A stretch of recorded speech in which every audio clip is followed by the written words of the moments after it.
Hey, welcome back for day 2 of the B90X Bible reading program.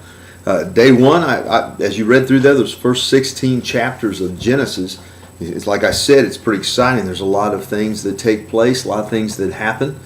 Today, the second day is Genesis 17 through Genesis 28, where we're going to predominantly just talk about one guy, Abraham, and his family, Sarah, God calling him and God promising him a son, that Abraham, through that son, would be the father of many nations, and that his descendants, his people would be so many, would be like the sands on the seashore, the stars in the sky.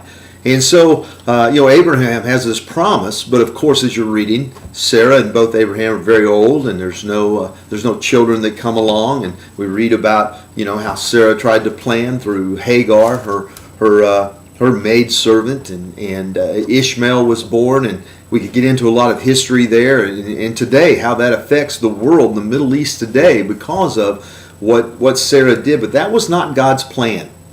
I think when we look at Abraham and we look at what was going on with Abraham's life, we need to realize is that as we read through this, as we look at the Bible, we have to go back to that God has a plan for each one of us, that He has special things for us.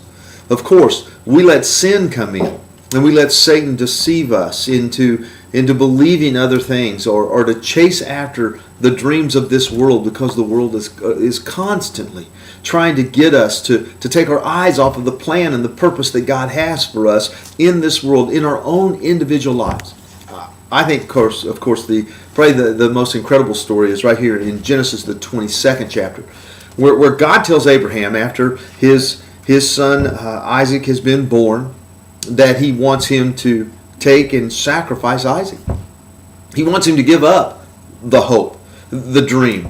Abraham is an old man, and God has been promising him the son, and now he has his son. And God says, give him up. Give him to me.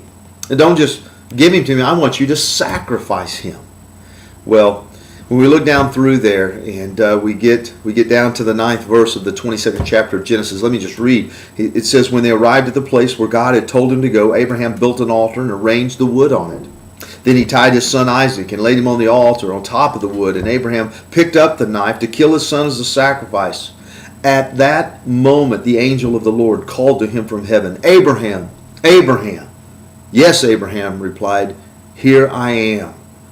Don't lay a hand on the boy, the angel said. Do not hurt him in any way, for now I know that you truly fear God. You have not withheld from me even your son, your only son. I don't want us to forget that God did that same thing for us. He gave His son, His only son. He did not withhold them from us. And what He asked is the same thing that He asked of Abraham. That you truly fear me, that you truly follow me, that you truly do what I've asked you to do.